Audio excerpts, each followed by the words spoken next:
welcome to My Favorite Murder. That's Georgia Hardstark. That's Karen Kilgariff. And we're here to podcast for you once again. We're going to do it every week if we can, if the mood strikes us. If we have the sweaters with the colors that are needed to combine and be together. Magenta and lime green. What would you call this? Lime green? Yeah. Right? Yeah. With a little forest? Yeah. It's loud. It's very loud. Well, it looks like a nice 60s polyester blouse. Okay. I'll take No? that. No, it's fucking fast fashion. No, Is it? No. I mean, no. Fast fashion with a retro bent? Yeah. Yeah. Speaking of retro and bent, I finally did it. I watched Pride and Prejudice. Oh, wow. How'd it go? It went great. Vince was at a wrestling show. I was alone on like a Saturday night with my wine. What do I do? I had caught up with the Valley. And so I was like, oh, holy shit. I'm going to do this. There was not a moment I was bored. Right? Not a fucking moment. Right? Yes. Which is like, that's all I ask for in a movie. Yep. You know? Yes. I wanted more. I fucking loved it. So good. It was really fucking good. Right? Yeah. It just really gets undersold as like a chick flick or like a, Jane Austen, where it's like, it's such a gorgeous unfurling of a film in front of you. I know Vince would have loved it if you were home. Like, I didn't need to watch it without him at all. So good. In fact, it probably would have been better with him. I don't know. What was your favorite part? The first dance party. When he slams her and then she slams him back? When they first go in, and it's like, and then it's also like, I know that actress. Yep. I think every actress that's famous today. Yes. You know them. Yeah. The mom, I could have done without her. Brenda Blethyn? Well, that was the idea. I know. That's like the point. But worst mom ever. Yeah, it was so, and then like, I got choked up. I actually got me. Like, I don't cry, but when she fucking told him off when they were on the cliff or whatever, I got like emotional. When she was like, and your dad, I was supposed to take it as a compliment that you hate my family and think I'm shit. I can't believe I love you. Well, fuck you. Yeah. It was good. That's Elizabeth Bennet. She does that in every circumstance. My favorite is also the first dance because I'm always like, how does one meet that type of rejection, which everybody fears it. Yeah. How would you do that with a smile on your face and be like, even if their partner was a little plain or whatever the line is, and then walk away where it's just like devastating. Especially if it was Matthew McFadden. You'd just be like, how come I'm not doing totally devastating. Instead, she's kind of like, whatever. She has so many good lines. Wait, here's my other favorite part. Okay. Because also, you should watch Vera, the British detective show, because the mother plays a detective. Okay, and I also need to watch the other versions of Pride and Prejudice, because everyone had a fucking opinion. I'm not mad at them about this, I guess, for once in my life. Oh, okay, got it. So I want to watch the other versions and find out. For sure. The series is great because it's a binge that then lasts. It's not just an hour and a half. Yeah. It's like however many episodes. I can't remember. And that's the great one with Colin Firth. Sure. He plays a different kind of Mr. Darcy, though. I don't know if I'd be attracted to Colin Firth. Yeah, that's my feeling. Right? But Matthew McFadden's coming across that field at you. I didn't think I'd be attracted to him, ever. And then... Oh, yeah. Those pants. Fucking... those pants. That hand. Yeah. But how about Dame Judi Dench's star turn? Yeah.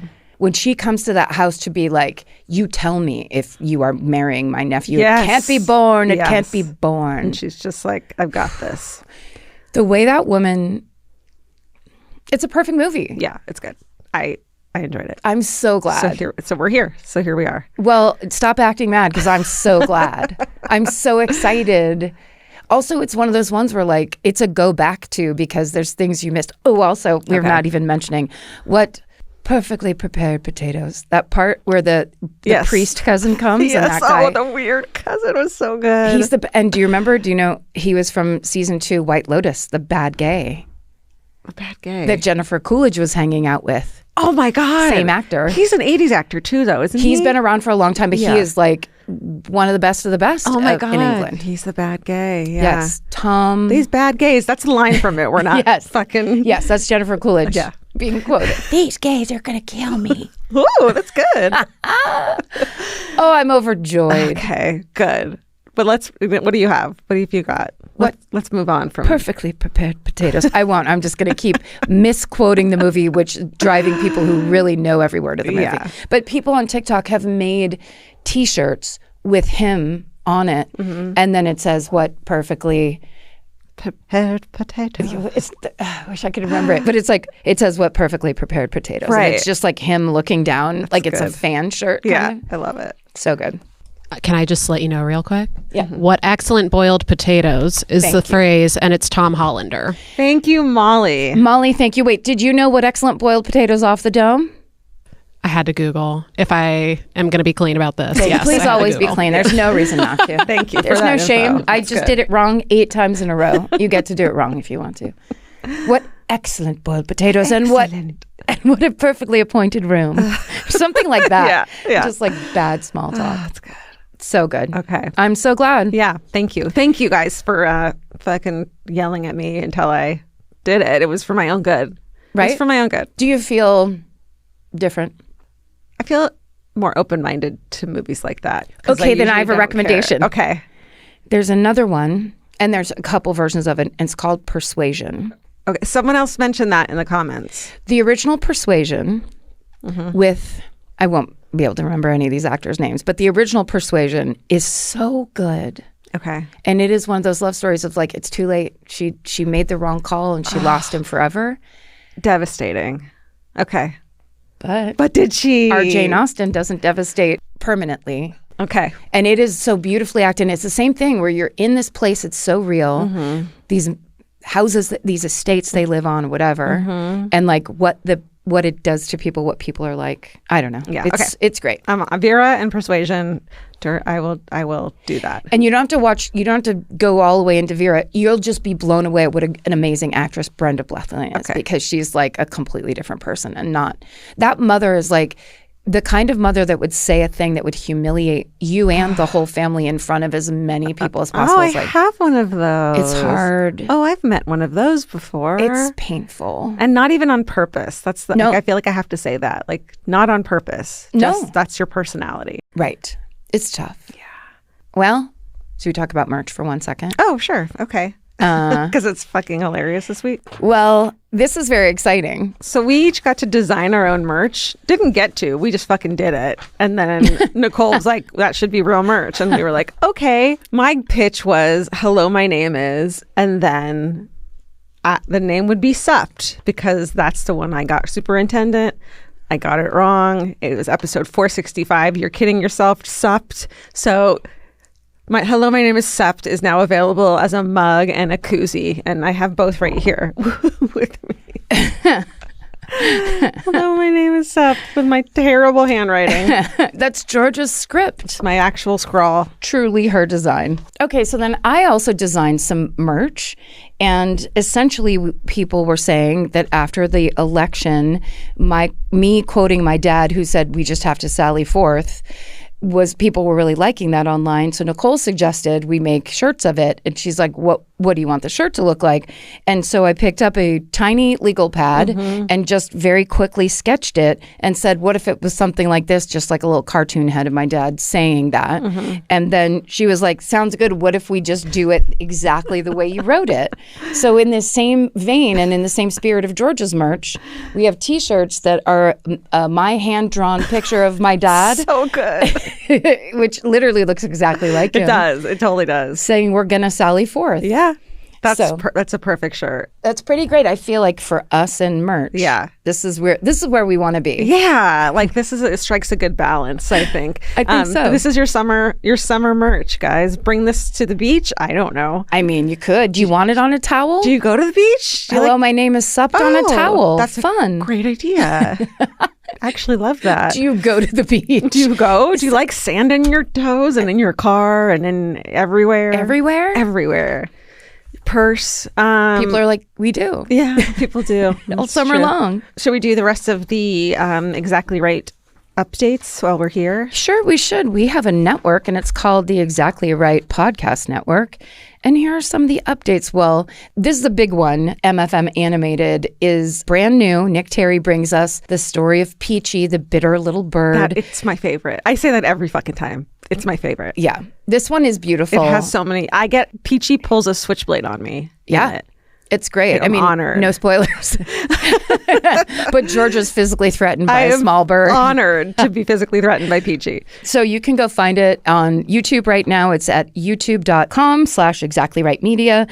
And there are also 70 other episodes of MFM Animated. So if you like this one, you might like the other ones too. Yes, please follow us on YouTube. It's very helpful. And while you're there on YouTube, we've also got full episodes of Buried Bones, This Podcast Will Kill You, and the little podcast called My Favorite Murder. There's tons of videos, guys. We're making them for you. Please go check that out. youtube.com/exactlyrightmedia. Thank you.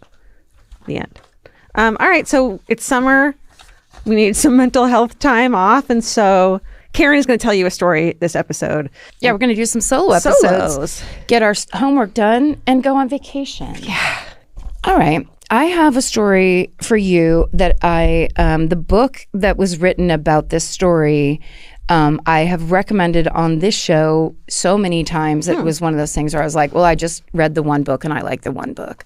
I did a similar thing with the Man from the Train, which I love so much. But I also did this with Casey Sepp's book, Furious Hours, Murder, Fraud, and the Last Trial of Harper Lee.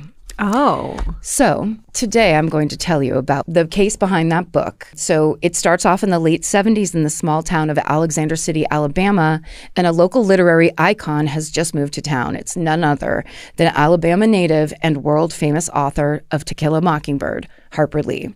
At this point, Lee has won the 1961 Pulitzer for that book, which quickly became an American classic, and Harper Lee became a household name. But instead of embracing that celebrity, she became even more private, and she bucked the literary world's expectations. She didn't capitalize off the immense success of her book and immediately cranked out a second novel. She just kind of receded. Mm-hmm. So basically now 20 years have passed since To Kill a Mockingbird's publication, and Harper Lee has never indicated that she's doing anything else until now.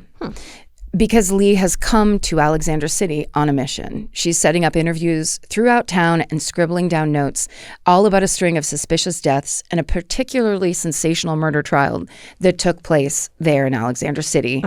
Harper Lee has been transfixed by this case. She tells her friends it might be the story that pulls her out of her hiatus. She's even come up with a title for the book that she plans to write about it. It's called The Reverend.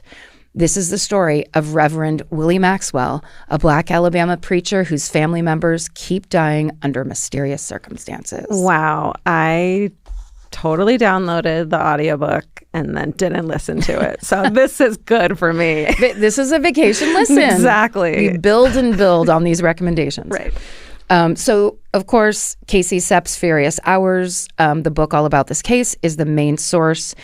Oh, I recommended this book. Please order it from your local independent bookstore. Hey, or get it from the library, everyone. Sure. Check it out. And the rest of the sources are in our show notes if you want to see what else. Or are you quoting the poster that in the library that says, check it out. And it has the stack of books. Were you doing that on purpose or that just happened? It probably came out of my childhood memory because it's like a stack of books. Is there a check mark anywhere on there? Yeah, I think at the top, but it's because you check out books, it's like a winky thing. Yeah.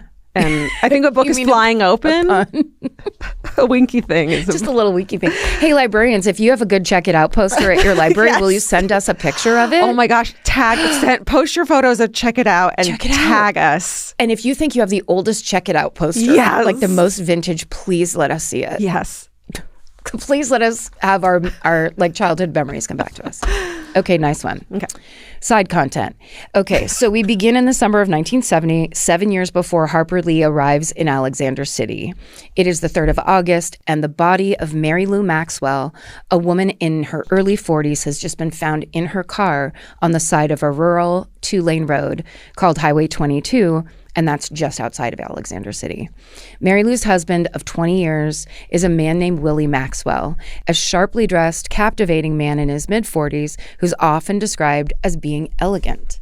He's also a reverend. Willie preaches at various churches and revivals throughout the area, and author Casey Sepp writes in Furious Hours that, quote, There wouldn't be anybody nicer to you, conversation-wise, people said of him. You'd think that man came from heaven. He was so smooth. Wow.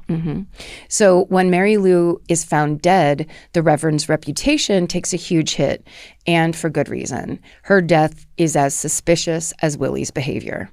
So, for example, the night Mary Lou is found dead, Willie calls the police and claims that he's worried she might have been in an accident.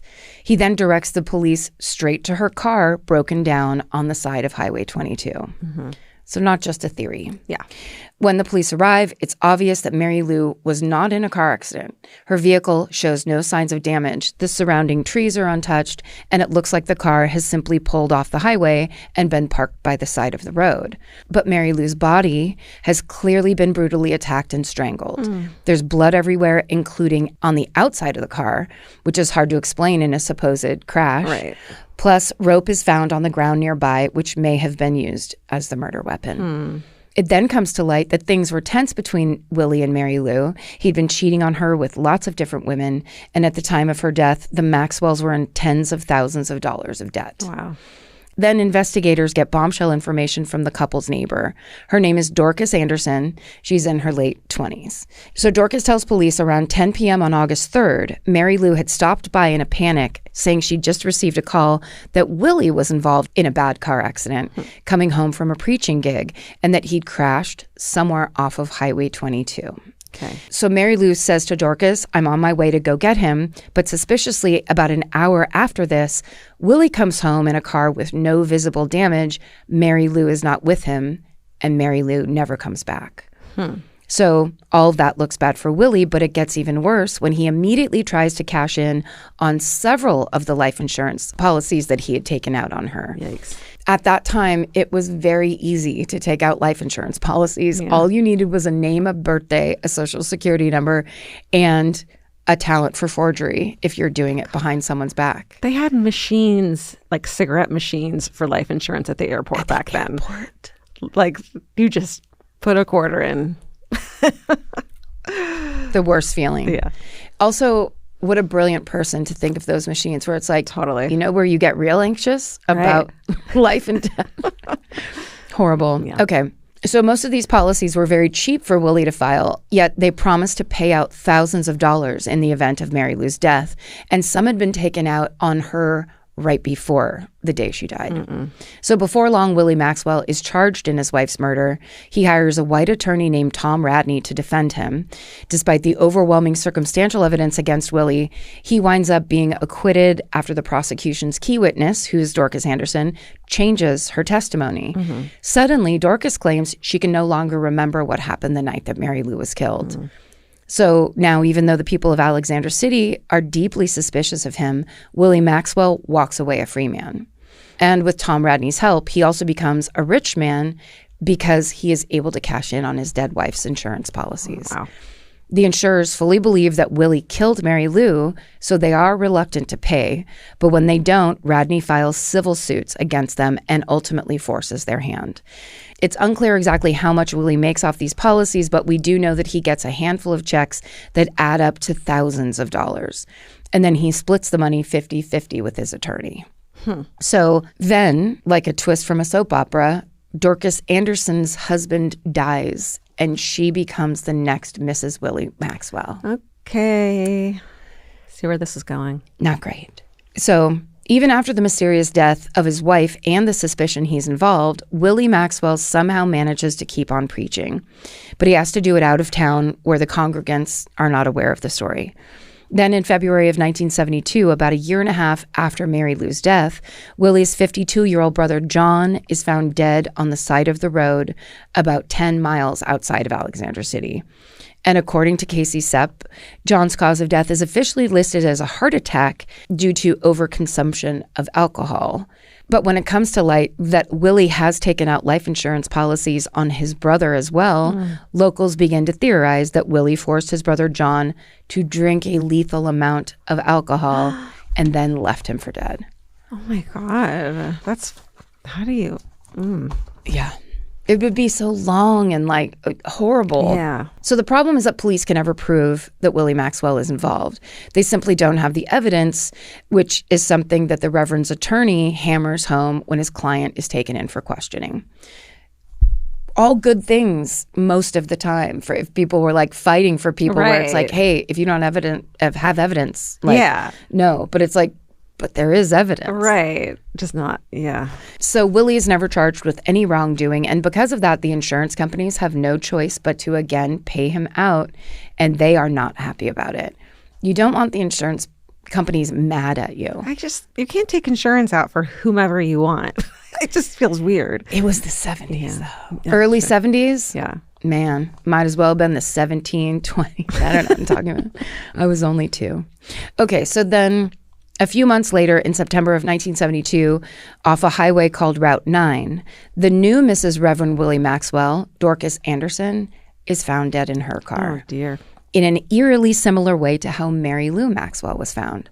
Dorcas is only 29 years old at the time, and by all accounts, she was a very healthy woman. Her autopsy notes bruises on her shoulders and elbows, as well as a cut above one of her eyes and twigs and leaves stuck in her shoes, which could point to some sort of violence or struggle, but her death is deemed a natural one. Mm-mm. So even though Dorcas and the Reverend had only been married for about a year, Willie had taken out about 20 life insurance policies on his new wife, all of which were almost certainly done behind her back. Yeah.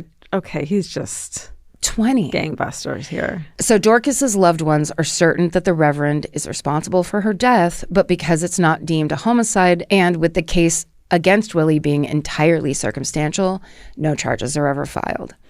So for a few years, things are quiet. The Reverend winds up marrying for a third time, and this time to a woman named Ophelia. But little more than 3 years after Dorcas's death, in February of 1976, Willie's 22-year-old nephew, James Hicks, is found dead in his car off of Route 9. What the fuck? The same highway where Dorcas was found. Authorities to this day have never determined James's cause of death. His car and the area around it don't have any signs of damage, and an autopsy will show that James only has a tiny bit of alcohol and caffeine in his system. He has a few small cuts on his arms, legs, and chest, and one on the inside of his mouth, but they aren't the types of injuries that would kill someone. James's widow, Mary, tells investigators she is certain Willie Maxwell is responsible. She even claims that his new wife, Ophelia, had been calling, trying to get James's social security number before he died. Come on. So police track down the 2 local men who tell them about their very damning interactions with the Reverend. One claims Willie tried to recruit him into committing a murder. The other claims that Willie admitted to killing people with pills containing some sort of poison that he would dissolve into whiskey. So the police collect all that information about Willie Maxwell's activities, but they don't arrest him, probably because they would need harder evidence than just hearsay, and they know this lawyer is going to be like waiting right there. Yeah. But until then, increasingly horrified locals fear that Willie Maxwell is going to keep on getting away with murder. And then 1 year later, in mid-1977, Willie's 16-year-old stepdaughter, Shirley Ann Ellington, Ophelia's child, is found along a nearby highway near Willie's car. Jeez. At some point, the evidence is that everyone you freaking know dies. Yes. That's the evidence. Your immediate family keeps being killed. Yeah. But unlike the other suspicious deaths, Shirley Ann is not discovered inside the car. She's actually been crushed underneath it. Ooh. So the police think this scene is staged because it's supposed to look like Shirley Ann died in a terrible accident while changing a tire. But none of the tires on the car are flat, and Shirley Ann's hands are very clean, while the tools she would have been using are very dirty. That's the kind of stuff it's insulting, where it's like, you're not going to even stage this with any energy. You're just going to put all the things together and be like, it'll work. You don't even, because you know you can get away with it. Yeah. On top of that, Shirley is found about a mile from her house. It wouldn't make sense that she wouldn't just walk home instead of attempting to change a car tire. Totally. So this is now the 5th suspicious death of someone connected to and actively insured by Reverend Willie Maxwell. By this point, the Reverend has collected around $90,000 from insurers. Oh my God. Would you like to guess how much money that is? This is 1976. 77. And it's how much? It's $90,000 Okay. accrued from 1972 to 1970. In today's money, I'm going to guess that is 210. 750,000, almost $1 million. Wow. Yeah. Okay, I was way off. I know. When I looked at that number, I was like, whoa, but it's the 70s, which I want to tell myself was 20 years ago. It was Not 20. So at this point, the Reverend's reputation is fully in the gutter. He is now basically, his name is like he's the local boogeyman. Everyone who knows about him can't stop talking about how he is just actively getting away with murder scot-free. Many people see him as a criminal, working the system in such a way that he's able to evade the consequences for murder, and he's making money. Others need a better explanation, so they start blaming voodoo and hoodoo. So there's some overlap, but they are essentially different things. Yeah. In popular culture, they have been conflated for years because it's from back in the 70s. These two terms are used interchangeably in most of the reporting that Maren found. Yeah.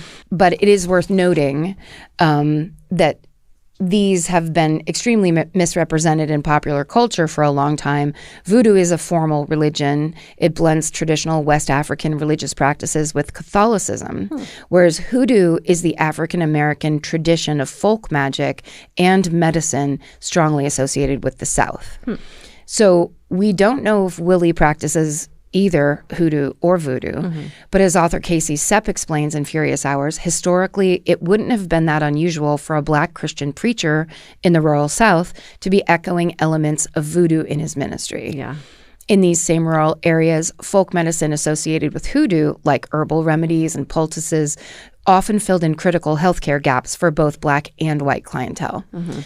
So by the 1970s, voodoo and hoodoo have been derided and condemned by racist whites for so long, the popular culture comes to misunderstand them as just creepy and nefarious. All that trickles down to the people in Willie Maxwell's world. So they start making all kinds of wild claims about the Reverend having supernatural powers.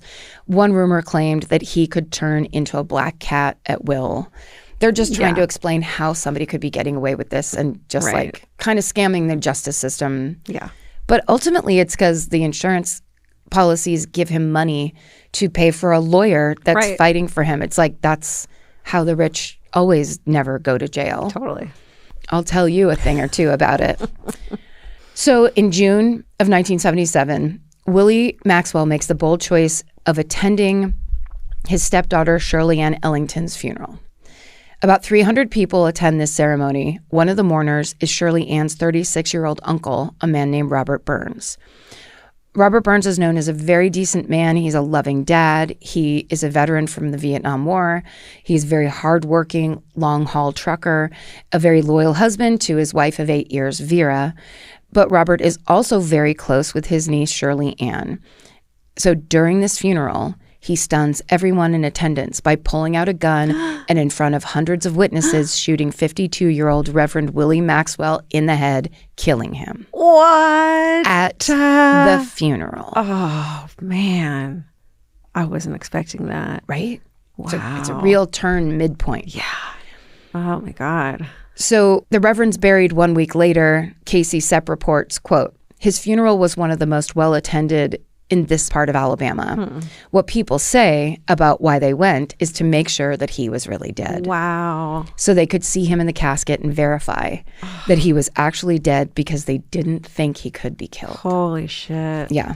I mean, that's just, wow. Imagine your beloved niece and you just know who did it and you know he's going to get away with it. And you saw it coming. Yeah. And he did it to those other women where it's like Dorcas was just a witness and suddenly she has probably got love bombed and pulled in. Yeah. Yeah. Horrible. So now in death, Reverend Willie Maxwell's notoriety has expanded far beyond Alabama, attracting reporters from all over the country. And this is when Harper Lee reads about the Reverend's murder in the newspaper and, of course, immediately is like, what is going on? I have to know more. So it's a well-established fact that Harper Lee is a true crime fanatic. Casey Sepp mentions a quote Lee once gave about the infamous axe murderer Lizzie Borden, where she jokingly empathizes with her, saying, quote, I know exactly why she did it. Anyone burdened with long petticoats and having had mutton soup for breakfast on a day like that was bound to have murdered somebody before sundown. Yikes. That's our girl. That's our Harper Lee. She's just like... Got it. Salty. She's a little salty. She's a salty lady, played by Sandra Bullock in the movie, the Truman Capote movie. Oh, right. Interesting. So we know Harper Lee is deeply interested in the themes that lie at the heart of the Reverend story, things like Southernness, race, vigilantism, and the American justice system. All those themes that ran through To Kill a Mockingbird. So it's not too surprising that she decides to move down to the Alexander City area so that she can immerse herself in the Reverend's world. While living there, Lee interviews several people close to the case. She even develops a friendship with Willie's longtime attorney, Tom Radney, who, in another surprising turn in this saga, winds up defending Robert Burns after he's charged with the Reverend's murder. Oh, man, this guy's just like, I'll take anyone.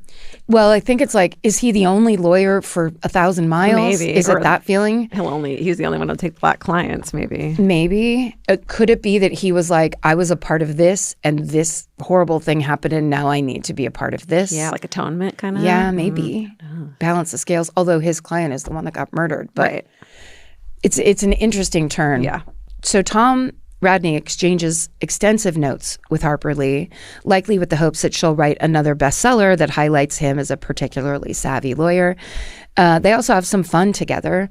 Years later, Tom Radney's wife, Madeline, will describe Harper Lee this way. She'll say, quote, I didn't spend nearly as much time with her as the men did. Harper Lee smoked and drank, and she had several four-letter words she'd contribute to any conversation. I love that. And these are like Southern women who like, we will go out on the porch while you men talk. And Harper Lee, I guess, you stay there too. Sorry, mid-quote. But she had this really cute wit about her. She was smart, and I enjoyed just listening to her, just sitting back and listening to the conversation. So she liked it. She was a fan. So when Robert Burns' trial kicks off in September of 1977, he pleads not guilty by reason of insanity. So Tom Radney is now tasked with one of the most difficult jobs an attorney can have. He not only has to prove Robert's insanity at the time of the Reverend's death, which is very hard to do in court, but he also has to defend a client who killed his victim in front of 300 witnesses. Right. Like, that's not in question. Right. Okay. So there's no denying that part. But Radney is, of course, a very good lawyer, even though PTSD isn't something most people understood at the time, like in the 70s. He relates Robert Burns' temporary insanity in the courtroom to the trauma he endured while serving in Vietnam. Wow. At the same time, Radney plays on the public's anxieties around the power of voodoo, and he uses it to paint the Reverend as basically Robert's complete opposite.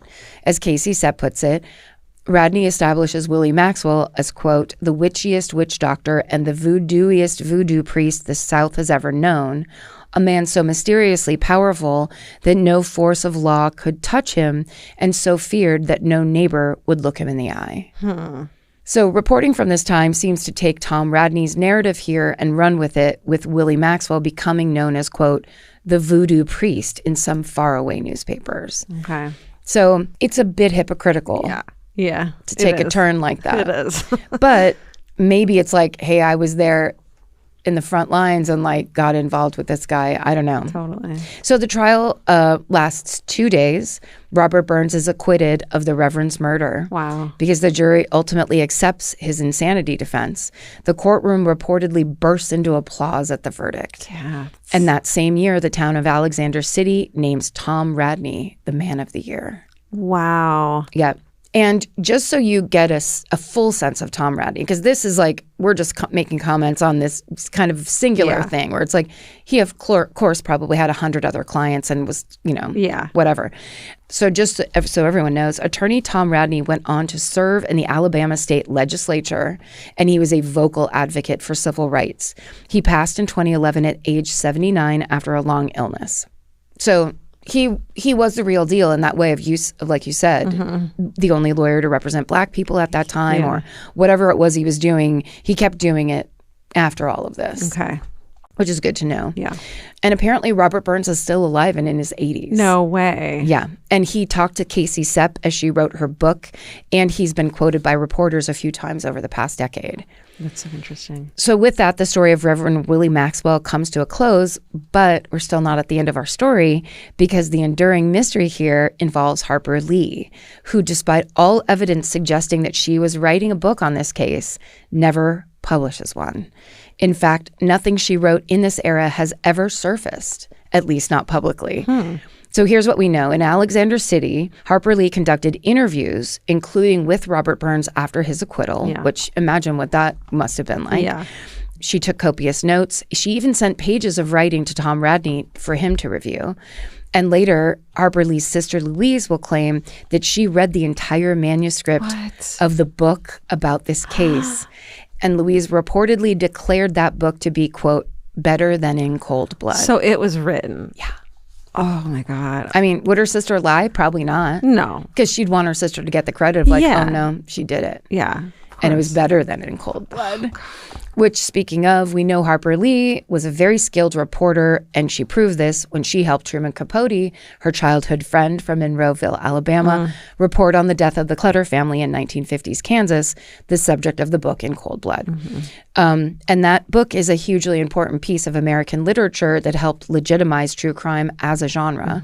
But we also know Harper Lee's feelings about it were very complicated, mostly because of how close Truman Capote got with one of the murderers in that case. And so author Casey Sepp noted, quote, while on the one hand, Harper Lee seems to have been out to write her own In Cold Blood, there were very distinct ways in which she was trying to do something different. She had real concerns about Capote's book, about journalistic ethics, the role of the reporter, and the way true crime writers can come to sympathize with their subjects. Interesting.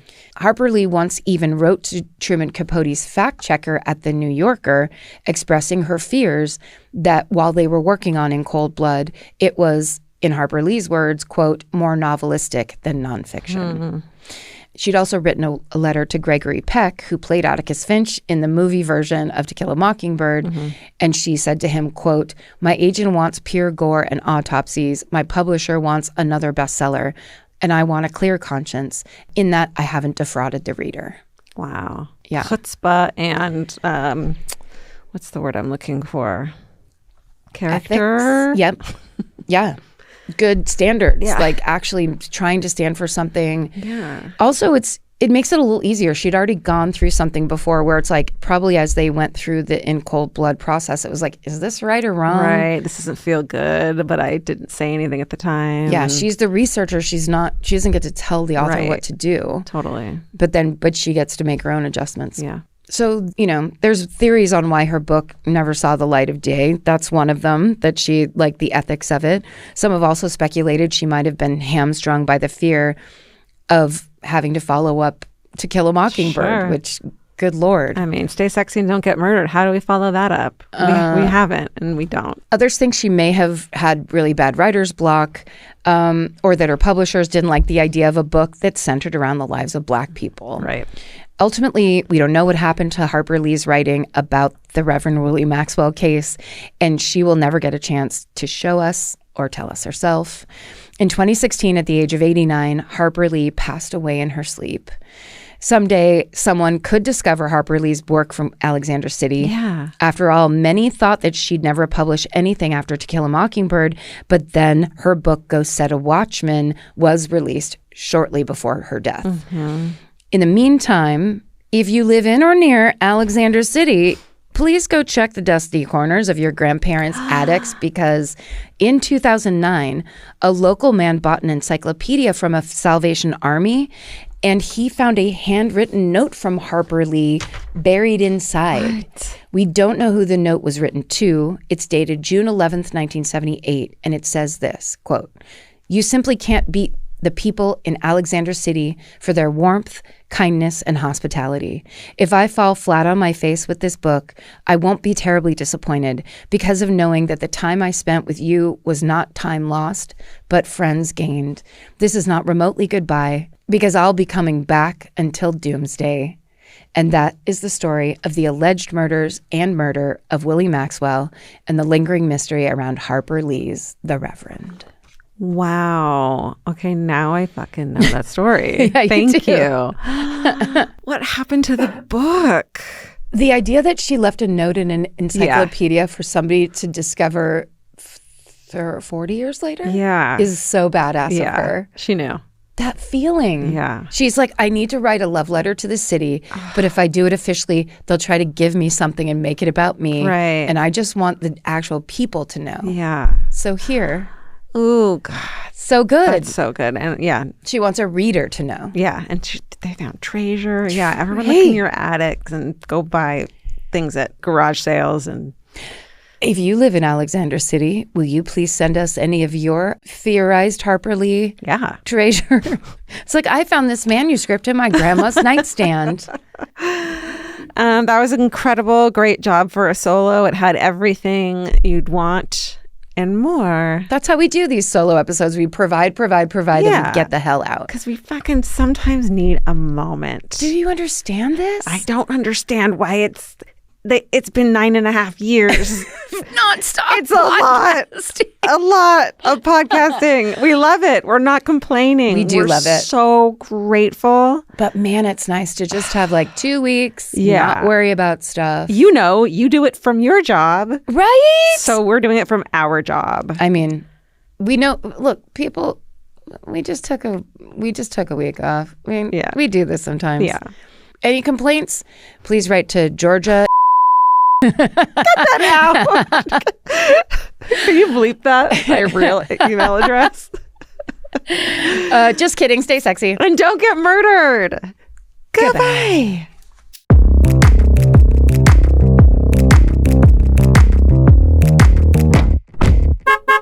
Okay, well, this is a special occasion because we're starting to do this thing. We've been doing our hurays where everybody writes them in on the show, but now today we're doing it in the car. We're doing honking hurays. That's right. So this is presented by Hyundai. We really appreciate you bringing us here and giving us this lush car to sit in. The gorgeous Ioniq 5. Here we go. I drive this. This is actually Karen's car. Do you want to go first? Sure. Okay. My hooray is that today is my 1 year sober anniversary. Wow. It's been pretty hard given the state of things, but facing it sober means I can do the work that needs to be done. Wow. That's from Instagram from @AvonGale. Avon Gale's doing it even in the midst of full global meltdown. That's right. That's important work. That's true. It's a hard time to be doing it, but Good you're doing job. it. Yeah. Good work. So the subject line of this email is, hooray, I'm a PI. Okay. Okay. It says, my hooray is that I just completed my associate's degree in biology and got a job as a private investigator. Those are different. So cool, though. It is this is a person who's living the full range of life. Multifaceted. I've been listening since I was 14. I'm now 21. What? How? Why? Is that math right? And working, it's like liar. And working on my bachelor's degree in forensic science. Oh, my God. Thank you for helping me find my future career, hopefully working in DNA testing. There was no name signed on this, but Molly, our producer Molly, has a theory that they left their name off because they're a PI. Ooh, because they're smart. That is so badass. Yeah, amazing job. Good job. Very cool. This is an email. It says, tonight I'm sitting crisscross applesauce on the floor of my new home, folding laundry while my future husband and the love of my life is putting our baby girl to sleep. 2 different people? No questions. Sorry. So many people have thanked you over the years for your kindness and your advocacy and your willingness to talk about mental health. So I am just another one in the bunch, but it's a large part because of you and because of this community that I made it here and that my children are here. Hooray. Melanie, heart emoji. And then it says, P.S. My husband suggested naming our next son after his father, Gary. Baby Gary. It says, I simply cannot. LOL. I think if you name your child Gary, we have merch for you. I know. do. There is merch waiting for you. If you send us the birth certificate and proof yes, that you named your child Gary. We need pictures of the face. Yeah. We need pictures of the feet. And the birth. Okay. This email, the subject line is hooray, a dog, a dude, and England. And it says, hiya, after 33 years of being a hopeless non-romantic, last year against all odds, I somehow met and fell for a sweet, charmingly befuddled Englishman and fellow teacher living in Tucson, Arizona. Wow. So naturally, after only a few months of dating, he told me he decided to move back to the UK at the end of the school year. Well, cut to the hooray. I packed up most of my life and moved to England this past New Year's Eve. Wow. Well, it turns out that teaching is brutally hard on both sides of the Atlantic. I'm loving building a little British life with this kind and unexpected man. But the real hooray?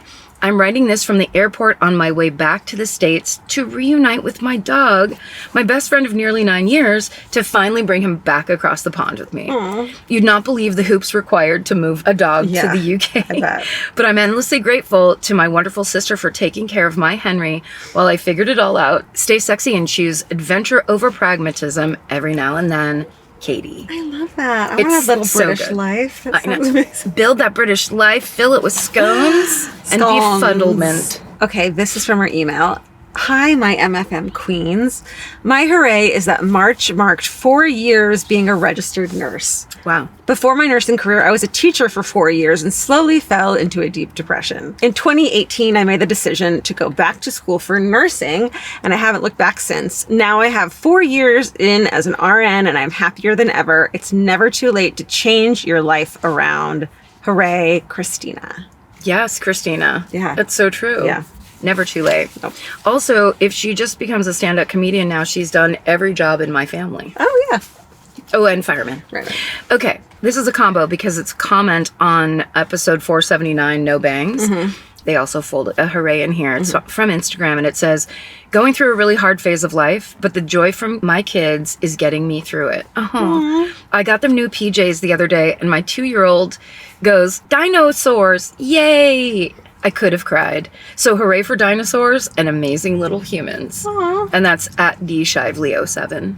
That's so sweet. That's so sweet. I know. Imagine having little children that bring you joy. What's that like? What are we talking about? Is that it? That's it. Wow. We've done it. All right. Well, thank you, Hyundai, and thank you, listeners, for sending in your hoorays. Stay sexy. And don't get murdered. Goodbye.